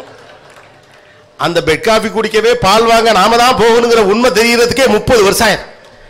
கதறிக்கிட்டு அம்மாவுக்கு ஒரு ஃபோனை போடுங்க பால் பூத்துலேருந்து. அம்மா நீ என்ன சொன்ன? என் பொறுப்புகள் முடிந்தவுடன் மகிழ்ச்சி வரும்னு சொன்னியம்மா, எல்லாம் முடிஞ்சு நீ அவன் என்னையே பார்த்துக்குவாங்கிறியா, அவன் என்னையே பால் பூத்துக்கு அனுப்பிட்டாமா. அம்மா டயர்டே ஆக மாட்டான். இன்னும் 1 வருஷமா 2 வருஷமா உனக்குன்னு ஒரு புள்ள வந்துட்டா, அதுக்கப்புறம் நீ ஜாலியாக இருக்கலாம். சரி கழுது சும்மா தானே இருக்கணும், அதையும் பெற்று விடுவோம். பெற்றா அந்த புள்ள கத்துன்னு கத்தும். அது வரைக்கும் கிடைச்ச சூடான தோசை இட்லி அனைத்தும் தவிர்க்கப்படும். நீயே எடுத்து போட்டு சாப்பிட்டுக்குன்னு சொல்லப்படும். ஒரு நாள் ராஜா மாதிரி 7 மாமனார் வீட்டு கட்டில் வாங்கி கொடுத்தாங்கன்னு அதில் படுத்து கையை காலை விரிக்கையில் நீங்கள் புள்ள மேலே காலை தூக்கி போட்டீங்க, கொல்ல பார்த்தீங்க. என் புள்ளையன்னு அடித்து தள்ளி பளிங்கி தரல கட்டாந்தரல வெட்டு தரல படுத்து ஃபேனை பார்த்துட்டு கதறி அவங்க அம்மாவுக்கு ஃபோன் அடிப்பான். அம்மா நீ என்ன சொன்ன? ஒரு புள்ள பிறந்தா நான் மகிழ்ச்சி ஆகிடுவேன், பொறுப்புகளின்றி இருக்கலாம் நீ சொன்னியம்மா. ராஜா மாதிரி இருந்த என்னை தரையில் தள்ளி படுக்க வச்சுட்டாமா என் பொண்டாட்டி. நான் எப்போம்மா மகிழ்ச்சியாக இருக்கிறது அப்படின்னோடனே, அம்மா இல்லை அரை தூக்கத்தில் கேஷுவல் படக்கு இருக்கு பாரு, நான் ஏதோ ஒரு பேச்சுக்கு சொன்னேன், அதை போய் நீ நம்பிக்கிட்டு எதே இன்னும் 18 வருஷமா நம்புனே. அம்மாக்கள் அந்த உண்மையை நமக்கு சொல்லுவதே கிடையாது. பொறுப்பு தான் மகிழ்ச்சி என்பதை அம்மாக்கள் நமக்கு சொன்னதே கிடையாது. பொறுப்பை கடப்பதல்ல மகிழ்ச்சி, பொறுப்பு தான் மகிழ்ச்சியே. Commitment is a charm of life. இது புரிஞ்சுட்டா பிரச்சனை கிடையாது. நமக்கு எது மேலும் பிடிப்பு இல்லாமல் இருப்பதற்கான காரணம் பொறுப்பை மகிழ்ச்சியும் பிரித்து பார்க்குறோம். படிப்பதையே வெறுப்பாக இருக்குது, அது பொறுப்போடு தொடர்படுத்துகிறோம். பொறுப்புனா கடுப்பாக இருக்கணும், பொறுப்புனா எரிச்சலாக இருக்கணும். கடை வச்சிருக்க ஆளுகள்லாம் பாருங்களேன், வீட்டில் அந்த ஆம்பளைங்கள்லாம் கடுப்பாகவே இருப்பாங்க. அதே கைலி அதே பனியை ஏதோ இல்லாத ஆள் மாதிரி வேணும்னே இருக்கிறது. ஏன்னா அப்படி இருந்தால் தான் நான் பிஸ்னஸ் மேன், சோகமாகவே இருக்கணும். வீட்டுடைய மூத்த அண்ணனுங்களாம் பாருங்களேன், வேணும்னே இப்படி கிரும்மாகவே இருப்பாங்க, ஒரு வேலையும் இருக்காது, சும்மா தான் இருப்பாங்க. ஆனாலும் கோபமாகவே இருப்பாங்க. ஏன்னா கோபமாக இருந்தால் தான் பொறுப்பானவன். அப்போ பொறுப்பாக இருப்பது என்பது மகிழ்ச்சியோடு தொடர்பு கிடையாது. உங்கள் பிள்ளைகளுக்கு நீங்கள் சொல்ல வேண்டியதும் சரி, உங்களுக்கு அதுதான். பொறுப்பு தான் மகிழ்ச்சியே, பொறுப்பை கடப்பதல்ல மகிழ்ச்சி. பொறுப்பு மகிழ்ச்சியை நமக்கு சொல்லியே கொடுக்கல. பொறுப்பை கடந்து வா, பொறுப்பை கடந்து வா. பொறுப்பாக இருப்பதா மகிழ்ச்சி. ஒரு தந்தைக்கு தன்னுடைய பிள்ளைகளை நன்கு படிக்க வைத்து ஆளாக்குவதா மகிழ்ச்சி, பொறுப்பு தான் மகிழ்ச்சி. ஒரு தாய்க்கு தன்னுடைய குடும்பத்தை நல்லபடியாக காப்பாற்றி தன் பிள்ளைகளை ஆளாக்கி கொண்டு வரதுல தான் மகிழ்ச்சி இருக்கு. பொறுப்பு தான் மகிழ்ச்சி. படிப்பது தான் மகிழ்ச்சி, வேலை பார்ப்பது தான் மகிழ்ச்சி, இப்படி பேசுறது தான் மகிழ்ச்சி. ரைட்டு தானே? 750 கிலோமீட்டர் இந்த ஊர் நாக்கு தள்ளிச்சு வந்து சேர்றதுக்குள்ள நேற்று ஒரு மீட்டிங் முடிச்சு வீட்டுக்கு போயிட்டு இங்கே வந்து வேத்து கொட்டுது. ஆனால் பேச தான் பிடிக்குது. இதுதான் மகிழ்ச்சி. என் மனிதர்களோடு உரையாடுவது தான் மகிழ்ச்சியே. இதை முடிச்சுப்படி எப்படா வீட்டுக்கு போவோம் அப்படின்னா கடைசி வரைக்கும் அப்படி தான் இருக்கும். சோ கால் வேண்டா வெறுப்பா பிள்ளையை பற்றி காண்டாம இருக்கும் கதை will continue ever in life. So the life is very simple. Point number 1, life is very simple, don't complicate it. Sir உங்கள் வல்லவன் கதை தனி கதை. ஒரு நாள் வேறு மேடைகள் எங்கேயாவது பேசுகிறேன், வீடியோ ரெக்கார்டிங்கில் பாருங்கள், நல்ல கண்டென்ட் முடிஞ்சால் நீயா நாளே பேசுவோம். அதை life is very simple, don't complicate it. 1. 2வது, வாழ்க்கையினுடைய முதல் குறிக்கோளாக வெற்றியை முன்வைக்காதீர்கள், மகிழ்ச்சியை முன்வையுங்கள். 3வது, உங்கள் அன்பான மனிதர்களை கவனியுங்கள். உங்களுக்கு யார் அன்பு காட்டவில்லையோ அவர்களை திருப்திப்படுத்த வேண்டும் என்பதற்காகவே உங்களுடைய வாழ்க்கையை அடமானம் வைத்து விடாதீர்கள். 4வது, உங்களுடைய பயணமே ரொம்ப முக்கியமானது, உங்கள் இலக்குகளை விட அது அவசியமானதும் கூட. 5வது, வெற்றி தான் மகிழ்ச்சியை தரும் என்று நீங்கள் நினைக்கிறீர்கள், இல்லை, மகிழ்ச்சி தான் உங்களுக்கு வெற்றியை தரும். 6வது, பாதுகாப்பற்ற உலகத்தில் வாழ்வதை போன்ற ஒரு பிரம்மையை பிள்ளைகளிடம் உருவாக்காதீர்கள், பாவம், அவர்கள் இந்த மனிதர்களோடு வாழ்ந்துவிட்டு போகட்டும். 7வது, இந்த உலகத்தில் கூட எல்லோரும் கெட்டவர்கள், நான் அவர்களுக்கு எதிராக நிற்கிறேன், எனக்கு எதிராக அவர்கள் இருக்கிறார்கள் என்று நீங்களாக கோரப்பற்களோடு இந்த உலகத்தை பார்க்காதீர்கள், இந்த உலகம் அற்புதமானது, வாழ்ந்து விட்டு போங்கள். 8வது, the very purpose of life is living. வாழ்வதுடைய அடிப்படை நோக்கம் வாழ்வது மட்டும்தான், அதற்கான விஷயங்கள் என்ன உண்டோ அதை பாருங்கள். 9வது, commitment is a charm of life. பொறுப்பை கடப்பது தான் மகிழ்ச்சி என்று நமக்கு தவறாக புரிய வைக்கப்பட்டிருக்கிறது. இல்லை, பொறுப்போடு இருப்பது தான் மகிழ்ச்சியே கூட. 5வது 10வது, மகிழ்ச்சியாக இருப்பதையும் பொறுப்போடு இருப்பதையும் ஒன்றோடு ஒன்று தொடர்பு படுத்துவதைப் போலவே அமைதி, அமைதியாக இருப்பது, கவனமாக இருப்பது இதெல்லாம் பொறுப்பானது என்றும், மகிழ்ச்சியாக இருப்பது பொறுப்பிற்கு விரோதம் என்றும் சொல்லப்படுது. இல்லை, மகிழ்ச்சியாக இருக்கிற ஒருவன் பொறுப்பாகவும் இருப்பான், சந்தோஷமாகவும் இருப்பான், சந்தோஷமாகவும் வச்சுப்பான். இந்த சொந்தக்காரங்களுக்குலாம் அது தெரியாது. வாரம் ஃபுல்லாக நம்ம கஷ்டப்படுறோம். ஞாயிற்றுக்கிழமை ஒரு நாள் தான் ரெஸ்ட்டு இல்லை. ஞாயிற்றுக்கிழமை போய் மத்தியான வேலையில் 12 மணிக்கு போய் இறங்குதுன்றது ரொம்ப பெரிய துன்பம் இப்போ இருக்கிற காலகட்டத்தில். காலையில் ஃபோன் பண்ணி நான் சாப்பாட்டுக்கு வரேன் சொல்லிடலாம் இல்லை, அதுவும் கிடையாது. கழுத்தரப்பானுங்க சார், ரொம்ப கழுத்தரப்பான். அதுவும் நம்ம வீட்டில் அளவாக சமைக்கிறவங்க. திடீர்னு 3 பேர் வந்தால் சமாளிக்க முடியாது. அல்ல என் ஒய்ஃப் அதை முடியவே முடியாதுங்க. எனக்கு யாராவது ஒரு 11:30 மணி 12 மணிக்கு சொந்தக்காரன் வந்தாலே பக்குன்னு இருக்கும். அவன் உடனே வந்து என்கிட்ட சொல்கிற ஒரே இது என்ன தெரியுமா? இங்கே பாருங்கள், கொஞ்சமாக தான் சமைச்சிருக்கு நமக்கும் பசங்களுக்கு மட்டும், இவங்க 3 பேர். அதனால் நீங்கள் என்ன பண்ணுங்கள், சாப்பிடும்போது நீங்கள் அவங்களோட உட்காந்து சாப்பிடாதீங்க. ஏன்னா பத்தாது, நீ ஒன்று செய்ய, அவங்களே சாப்பிட கூப்பிட்டா கூட லேட்டாக பிரேக்ஃபாஸ்ட் சாப்பிட்டேன், பசி இல்லை, வயிறு வலி ஏதாவது சொல்லு, நான் அப்புறமா ஆக்கி போகிறேன்ட்டு போயிடுவான். உண்மையிலேங்க பசியோடு நிற்பேன், நம்ம சொந்தக்காரன் உட்காந்து சாப்பிட்டுப்பான். அவன் சாப்பிட்ற வேகத்தை பார்த்தா நமக்கு பயமாக இருக்கும், எப்படி நமக்கு மீறாது. என் கவலை என்னென்னா, அவன் போன பிறகு இவன் திருப்பி சாப்பாடு வடிப்பாளா இல்லையான்னு தெரியாது. ஏன்னா டக்குன்னு ஒரு வேளை சாப்பிடலன்னா உயிராக போய்டுன்னுவா. அவனுங்களும் கம்மியாக சாப்பிட்டு தொலைக்க மாட்டானுங்க சார். இந்த மாதிரி வரவன் இருக்கான், வந்தால் சும்மா இருக்க மாட்டான். ரொம்ப அதான் பெரிய கஷ்டம், சும்மா இருக்க மாட்டான். நம்ம சார் உண்மையிலேங்க ஒரு நாள் நானும் என் ஒய்ஃபும் பிரச்சனை ஒன்றும் இல்லை, அடிக்கடி ஊராக போயின்னு இருக்கோம். அவளுக்கு என்னென்னா, நீங்கள் வீட்டுக்கு வர்றதே பழைய துணியை துவைக்க போட்டுட்டு புது துணியை எடுக்கிறதுக்கு தான்றா. நம்ம அப்படி தான் பண்ணுறோம். அதை வச்சு சண்டை போட்டுனுக்குறோம். எங்கள் மாமா வந்தார், பார்த்தாரு, போயிட்டார். புரிய வேணாம், 2 பேருக்கும் மிஸ் அண்டர்ஸ்டாண்டிங்கு, மூஞ்சி சரியில்லைன்னு. அப்புறம் என்ன 2 பேருக்கு பிரச்சனையா? அவரே அவரை ஜட்ஜாக ஆக்கினார். என்ன 2 பேருக்கு பிரச்சனையா அப்படின்னாரு. உடனே அவள் என்ன பண்ணா, அவரை ஜட்ஜாகவே முடிவு பண்ணிட்டான். நீங்களே சொல்லுங்கள் மாமா, ஊருக்கு போயினே இருக்கார். ஊர்னர் அந்த ஆள் என்னை பார்க்கவே இல்லைங்க. அவரே அதாம்மா, அதுதான் தப்பு தான், தப்பு தான், அவன் பண்ணுறது ஃபுல்லாக தப்பு தான். என் சைடு கேட்கவே இல்லைங்க. அவன் பண்ணுறது எல்லாம் தப்பு தான், தப்பு தெரியுது, தப்பு. நான் என்ன சொல்கிறேன்னா, அவர் ஜட்ஜ்மெண்ட் உடனே நான் என்ன சொல்கிறேன்னா, அவன் தான் ஊருக்கு போகிறான்ல, நீ கூட போ, அவன் பேச போட்டோம், நீ அங்கேயே ஊரெல்லாம் சுற்றிப்பார் அப்படின்னாரு. அவளுக்கு கோவம் வந்துச்சு. ஏன்னா அவள் பார்த்த தீர்ப்பு, அவள் எதிர்பார்த்த தீர்ப்பு இல்லை அது. அவள் டக்குன்னு அவரை, ஏங்க பெரிய மனுஷன் சொல்கிறோம், லூசாட்டை உளறீங்கன்னா, லூசாட்டை உளறீங்க, நானும் பொட்டி எடுத்துன்னு அவரை மாதிரி நாடோடி மாதிரி ஊராக சுற்றுவா, என்ன நீ அப்படின்ட்டா. அடங்கிட்டாரு. நான் வாடா ஜட்ஜ்மெண்ட்டாக தர இந்த மாதிரி இருக்காங்க சில பேர். அனாவசியமாக நம்மக்கிட்ட வந்து, எங்கள் பெரியப்பா பையன் வந்தாருங்க, மோன் ஒரு நல்ல ஸ்கீம் இது, 3 பேரை சேர்த்து விட்டா சதுரங்க வேட்டை, அதை பற்றி சொல்லுங்கிறான் என்கிட்ட. எனக்கு இயல்பாகவே யார்கிட்டையாவது டொனேஷன் கேட்குறனோட கூசம். ஆமாங்க, அதை விட கொடுமை எதுவுமே இல்லை தெரியுமா. பல்லிழிச்சு அவங்ககிட்ட போய் மெதுவாக கேட்டு, அவன் வந்து ஜமீன்தார் கணக்கை பார்த்து 100 ரூபா கொடுக்கறதுக்கு. அதனால் யாராவது டொனேஷன் புக்கை விற்று கொடுன்னா ஒன்றும் வேணாம், என்னால் முடிஞ்சதை கொடுக்குறேன், ஆளை விடு. அந்த மாதிரி இவன் வந்து நீ இருக்கிற திறமைக்கு எவ்வளோ பேர் உங்கள் அது சாந்தாமணி அக்கா, சுகி சிவம் எல்லாரையும் சேர்த்து சொல்கிறான். அவங்களெல்லாம் கூட இதில் மெம்பர் ஆக்கிடலாம், சீக்கிரம் நீ டைமண்ட் ஆகிடுவேன், கோல்டு ஆகிடுவேன், என்னமோ சொல்கிறான். நான் சொன்னேன், இல்லைங்க எனக்கு இது சரி வராதுன்னு. இன்னும் சரி வராதுன்னு டக்குன்னு சொல்லிட்டேன், யோசிப்பா அப்படின்னா. நான் சொன்னேன், இந்த மானம் கெட்ட பொழப்பு எனக்கு வேணாம் அப்படின்னா. கோச்சிட்டு போனாருங்க, இதுவரையும் வரல. அப்போ நான் மானம் கட்டவன் நான்? ஆமாம், வரல. நிறைய பேர் தன்னுடைய கருத்துக்களை நம்மக்கிட்ட வலியுறுத்தி சொல்லுவாங்க. எங்கள் பெரிய மாமா வந்தாருங்க, அவருக்கு இந்த ஜோசியத்தில் நம்பிக்கை உண்டு. வந்து கேட்கவே இல்லை, மாமா என் எதிர்காலம், நான் ஏன் கேட்குறேன் அவரை? கேட்கவே இல்லை. ஆமாம், நீ ஒரு மாதத்தில் எவ்வளோ கூட்டம் வரும் அப்படின்னா, இது சொந்தக்காரங்கிட்ட இருக்கிற ஒரு இது அல்ப புத்தி. எதை கேட்கக்கூடாதோ அதான் ஃபஸ்ட்டு கேட்பான். சம்பளம், வயசு, இன்கம் டேக்ஸுக்கு எவ்வளோ கட்டுறியா இல்லையா எல்லாம் கேட்பாப்பில்ல. ஒரு மாதத்துக்கு எத்தனை கூட்டம் போவேன் அப்படின்னா, நான் ஒரு 5 கூட்டம் போவேன் மாமான்னு. அப்போ மீதி 5 நாள் அப்படின்னாரு. உடனே என் ஒய்ஃபு, தண்டமாக வீட்டில் தான் இருப்பார் அப்படின்னா. அதுக்கு அந்த ஐடியா சொல்லலாம் சார். அதுக்கு தான் நான் என்ன சொல்கிறேன், ஒரு பிஸ்னஸ் ஸ்டார்ட் பண்ணு. உன் நட்சத்திரத்துக்கு தண்ணியில் வந்து உனக்கு ராசி அதிகம் அப்படின்னா. நான் சொன்னேன், அப்போ பார் திறக்க சொல்கிறீங்களான்னு. சிச்சி என்னப்பா தண்ணினா அதுதானா, ஏன் வாட்டர் கேன் போடு அப்படின்னு. சார் நினச்சி பாருங்கள் சார், என்ன வீடு வீடாக வாட்டர் கேன், அது அவன் பிஸ்னஸ்ன்னு சொல்கிறான் சார். அது என்ன பண்ண சொல்கிறான், என் ஒய்ஃப் அப்படியா அப்படியா அப்படியா எவ்வளோ முன்பணம் போடணும் இது கேட்குறான். ஒவ்வொருத்தரும் வரும்போதும் ரொம்ப பக்கு பக்கு பக்கு பக்குன்னு இருக்கும். எல்லாம் ஒன்று தான், ஆனால் சொந்தம்தான் நமக்கு எப்பொழுதுமே துணையாக இருக்கும் என்பதை மறந்துவிடக்கூடாது.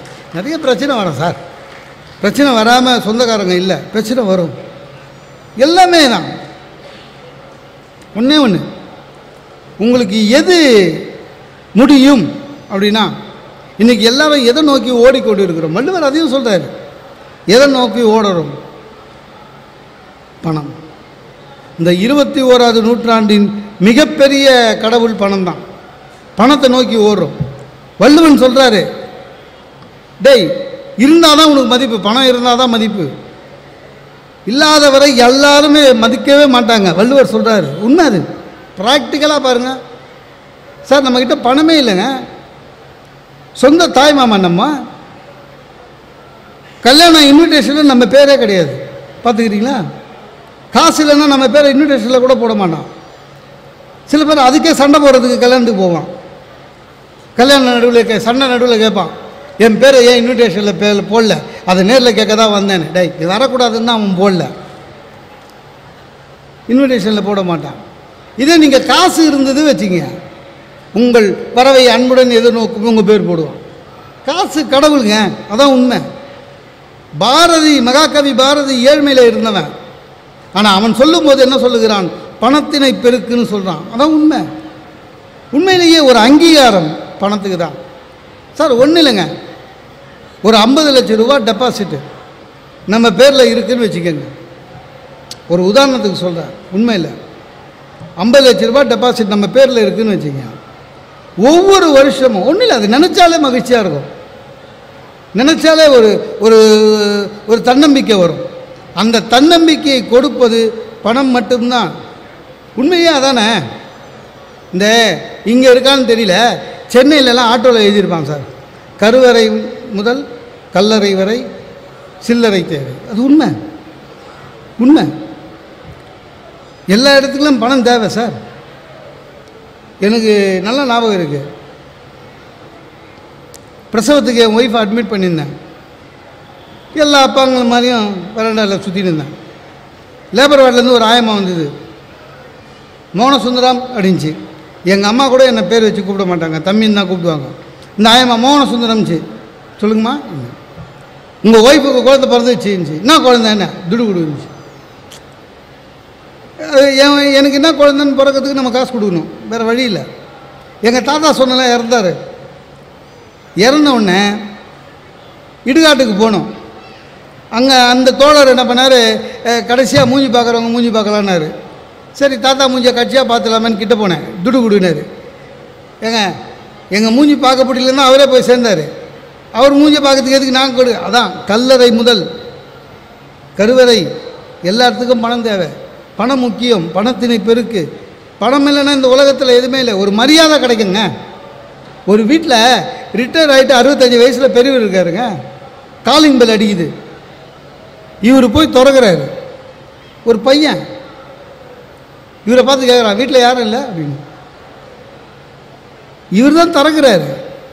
வீட்டில் யாரும் இல்லைன்னு இவரை கேட்குறான். அப்போ திறந்தவர் என்ன தெரியுமா, அந்த பையன் கேபிள் டிவி வச்சுருக்காங்க. அந்த பையன் அவனுக்கு பொறுத்த அளவுக்கு கேபிள் டிவி சந்தா யார் கொடுக்குறாங்களோ அவன் தான் மனுஷன். கதவு திறக்கிறவன் இல்லை. மரியாதை போயிடுச்சு. ஆக மரியாதை வேணும்னாலும் நீங்கள் உங்களுடைய பணத்தினை நல்ல வழியில், அது முக்கியம், பணத்தினை நல்ல வழியில் பெருக்கணும். வள்ளுவன் சொல்கிறது உண்மையாக அதான சார். சார் நீங்கள் 1947 நமக்கு சுதந்திரம் வந்தது. 1950 இந்திய குடியரசு ஆச்சு. இந்திய அரசியலமைப்பு சட்டம் வந்தது. சரியா? நம்ம கவர்மெண்ட்டு, ஸ்டேட் கவர்மெண்ட்டு திடீர்னு கொஞ்ச நாள் முன்னாடி கணவராக இருந்தாலும் மனைவியை அடித்தால் மனைவி வன்கொடுமை சட்டத்தில் போலீஸ் ஸ்டேஷனில் கம்ப்ளைண்ட் கொடுக்கலான்னு ஒரு ஆர்டர் ஜிஓ இஷ்யூ பண்ணாங்க. நம்ப மாட்டீங்க, அடுத்த நாளே தமிழ்நாடு முழுக்க ஒவ்வொரு காவல் நிலையத்திலும் குறைஞ்சது 100 மனு வந்தது, எங்கள் வீட்டுக்கு அடிக்கிறாருன்னு. நானே கேட்குறேன், 47 சுதந்திரம் வந்தது, 50 குடியரசு ஆனோம். அன்னிலேருந்து இன்னைய வரையும் இந்தியாவில் எந்த போலீஸ் ஸ்டேஷன்லையாவது எந்த மனைவியாவது போய் போலீஸ்கிட்ட என்னுடைய கணவர் தன்னுடைய வருமானத்துக்கு மீறி பணம் சம்பாதிக்கிறார், அவர் மேலே வழக்கு தொடுங்கள்னு எந்த ஒய்ஃபாவது கேட்டிருக்காங்களா? ஏன்னா நாங்கள் சொல்கிறதே அவங்க தான். நமக்கு என்ன சார், ஒரு பேண்ட் ஒரு சட்டை, அவ்வளோதான். இல்லை, எதிர் வீட்டுக்கார கார் வாங்கிட்டான், அதை வாங்கிட்டான், இதை வாங்கிட்டான், சொல்லிக் கொடுக்குறது யார்? ஆக எதுவாக இருந்தாலும் சரி, பணம் என்பது முக்கியம். 50,000 ரூபாய் பென்ஷன் வாங்குற எந்த முதியவரும் ஆதரவற்ற முதியோர் இல்லத்தில் இருக்கிறது இல்லை, ஞாபகம் வச்சுக்கோங்க. ஆக பணம் முக்கியம், நல்ல வழியில் பணம் சேர்ப்பது முக்கியம். வள்ளுவர் சொல்கிறாரு. இன்னொன்று, மனிதர்களுடைய நம்ம ரொம்ப பாவமாக போகிறதுக்கு என்ன ஒரு இன்னொரு காரணம், கோபம். எல்லாருமே கோபமாக சுற்றுறோம். எல்லாருமே கோபத்தால் தான் நிறைய பேருடைய வாழ்க்கை பாழாக போச்சு. கோபம்தான். கோபம் வராமல் என்ன பண்ணணும் சார்? ஒன்றும் இல்லை, பேசிக்காக ப்ராக்டிக்கலாக ஒன்று சொல்கிறேன். கோபம் வராமல் இருக்க என்ன செய்ய வேண்டும் அப்படின்னா, ஒன்றும் இல்லை, எந்த விஷயத்தெல்லாம் நினச்சிங்கன்னா கோபம் வருமோ அதை நினைக்கவே நினைக்காது. ஒரு ஆராய்ச்சியாளர் சொல்லியிருக்கான், ஆனால் சில ஆராய்ச்சி தப்பாக தான் சொல்லுவான். உங்களுடைய மனதை யாராவது புண்படுத்தி இருந்தால், ஹர்ட் பண்ணியிருந்தால், அவர்களை உங்கள் மூளை அவர்களை மன்னிப்பதற்கு 6 to 8 மாத காலம் எடுத்துக்கொள்கிறது. இது ஒரு ஆய்வு இல்லை, நான் நம்பலை. ஆமாங்க, கல்யாணம் ஆகி 20 வருஷம் ஆகுது எனக்கு. இப்போவும் எங்கள் மாமனாரை நினச்சா அப்படியே பிபி ஏறும்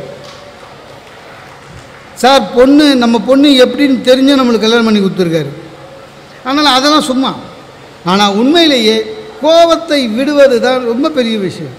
நிறைய பேர் கோபமாகவே சுற்றினுங்கிறான் சார். டைம் என்னன்னு கேளுங்களேன், 8:30 முடிஞ்சு போச்சு. உனக்கு டைம் சொல்ல தான் வாட்ச் கட்டினுக்கிறேன் நான். நடு வழியில் நிற்கிறான், சார் கொஞ்சம் தள்ளுங்கண்ணா, ஏன் சுற்றின்னு போக மாட்டியான்னு. எனக்கு தெரிஞ்சு இன்றைக்கி இந்தியாவில், தமிழ்நாட்டில் கோபம் வராமல் எப்பவுமே ஆனந்தமாக இருக்கிறது சாமியாருங்க மட்டும்தான். எத்தனை கேஸ் போடுங்க, சிரிச்சா மாதிரியே கோர்ட்டுக்கு வரோம். அன்றைக்கி ஒரு சாமியார் கோர்ட்டுக்கு வந்தான் சார், சிரிச்சினே வரான். ஜட்ஜை பார்த்து இவன் சொல்கிறான், மங்களம் உண்டாகட்டும். ஜட்ஜு சொன்னார், சாமி தப்பாக நினைக்காதீங்க, உங்கள் மேலே போட்டிருக்க கேஸே அதுதான், ஆசிரமத்தில் மங்களம் உண்டாயிட்டாங்க. ஜாமீன் வாங்கினார். சென்று வருகிறேன்னு மறுபடியும் கை தூக்குறான். ஜட்ஜு சொன்னார், சாமி தப்பாக நினைக்காதீங்க, இந்த போலீஸ் ஸ்டேஷனு, கோர்ட்டு, இடுகாடு இங்கெல்லாம் போயிட்டு வரேன்னு சொல்லக்கூடாதுன்னு. அதுக்கு சாமியார் சொல்கிறாரு, உங்களுக்கு தான் என்ன தெரியல, என் மேலே 17 கேஸ் இருக்குது, வந்து போகிற இடம் தான் விடுங்க அப்படின்னு. எல்லாமே அப்படி தான், எல்லாருமே. யாருக்கும் கோபத்தினால தான் பாதி பேருடைய வாழ்க்கை. சார் இப்போ படித்தேன் சார், ஒரு 2 வாரம் முன்னாடி ஒரு அப்பா பையனை என்ன பண்ணியிருக்காரு, கோயம்புத்தூரில் கல்யாணம் பையனுக்கு, இன்னும் 3 நாளில் கல்யாணம் நடக்க போகுது. இப்போ தெரியும்ல இந்த யங்ஸ்டர்ஸ் என்னன்னு தெரியல, அது ஒரு ஃபேஷன். எல்லா இளைஞர்களும் தாடி வளர்க்குறான். முன்னெல்லாம் காதலில் தோல்வி அடைஞ்சால் தான் தாடி வளர்ப்போன்னு கேள்விப்பட்டிருக்கோம். இப்போ எல்லா யூத்துமே தாடி வளர்க்குறான். கல்யாணத்துக்கும் தாடி வளர்த்து தான் இருக்கான். நம்மெல்லாம் கல்யாணத்துக்கு அப்புறம் தாடி வச்சுருந்தோம், இவன் கல்யாணத்துலேயே தாடி தான். அந்த அப்பா என்ன பண்ணிட்டாருங்க, பையன்கிட்ட நீ போய் ஷேவ் பண்ணிட்டு வந்துடு நாளைக்கு ரிசப்ஷனுக்குன்னு சொல்லியிருக்காரு. நம்ம பையன் போய் என்ன பண்ணிக்கிறான், ட்ரிம் பண்ணிட்டு வந்துக்கிறான். சார் அந்த மனுஷனுடைய கோபம் எந்த அளவுக்கு ஒரு பெரிய செயலை செய்ய வச்சது தெரியுமா? கோச்சிக்கிட்டு என்ன பண்ணிட்டாருங்க, பொண்ணுக்கு அப்பாவுக்கிட்ட கல்யாணம் கேன்சல்ட்டாரு. என் பையன் என் பேச்சு இது உருப்படாது, இந்த பையன் கல்யாணம் கேன்சல் ஆகிடுச்சு. அப்போது கோபம் ஒரு மனுஷனை எந்த அளவுக்கு மேலே எடுத்துகிட்டு போகிற ஒரு ஆளை கீழே அதில் பாதாளத்துக்கு தள்ளுறதுன்னா ரொம்ப கஷ்டங்க, ரொம்ப கஷ்டம். கோபம் வரும். நான் ஒன்று சொல்கிறேன், நீங்கள் நல்ல விஷயங்கள் ஏதாவது ஒன்று செய்ய தொடங்கினா, உண்மையிலேயே சொல்கிறேன், உங்களுடைய மனது ஆட்டோமேட்டிக்காக தூய்மையாகும். ஒரு கோயில் தேர் விழா, கோயில் தேர் விழா அன்னைக்கு மாட வீதி சுற்றிட்டு நிற்கிது. அந்த வழியாக கார்ப்பரேஷன் குப்பை லாரி ஒன்று வருது. குப்பை லாரி தேரை பார்த்துட்டு சொல்லிச்சு, இந்த ஜனங்க ரொம்ப நன்றி கெட்டவனுங்கன்னுச்சு. யாரை? நம்மளை. ஒன்று தேர் ஏன் அப்படி சொல்கிறேன்னு, ஆமாம் நீ 364 தேமேன்னு நிற்கிற, ஒரே ஒரு நாள் தான் சுற்றி வரேன், அதுவும் வந்து நின்றுட்டு அவ்வளோதான். ஆனால் நான் டெய்லி காற்றடிச்சாலும் மழை வச்சாலும் டெய்லி வரேன். ஒவ்வொரு தெருவாக போய் இருக்கிற குப்பையெல்லாம் க்ளீன் பண்ணுறேன். நான் 2 நாள் வரலைன்னா அவனுங்கெல்லாம் நாரி போயிடுவானுங்க.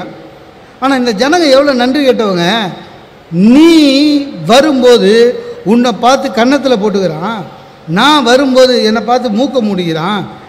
இந்த ஜனங்க நன்றி கேட்டவங்க அப்படின்னு தேர் சொல்லிச்சான். அவங்கள அது சொல்லாத, நீ டெய்லி வந்தாலும் உன் உள்ளே இருக்கிறது குப்பை, அதனால் மூக்க மூடுறான். நான் ஒரு நாள் வந்தாலும் என் உள்ளே இருக்கிறது கடவுள், அதனால் கும்பிட்றான்னா. அப்போ மனம் தூய்மையாகிவிட்டால் நீங்கள் வணக்கத்துக்குரியவராக மாறிவிடுவீர்கள். அதுதான் உண்மை இல்லை? நிறைய பேருடைய பிரச்சனை என்னென்னா, நம்ம நிகழ்காலத்திலேயே இருக்கிறது இல்லை, நிறைய பேர் பார்த்துக்கிறீங்களா?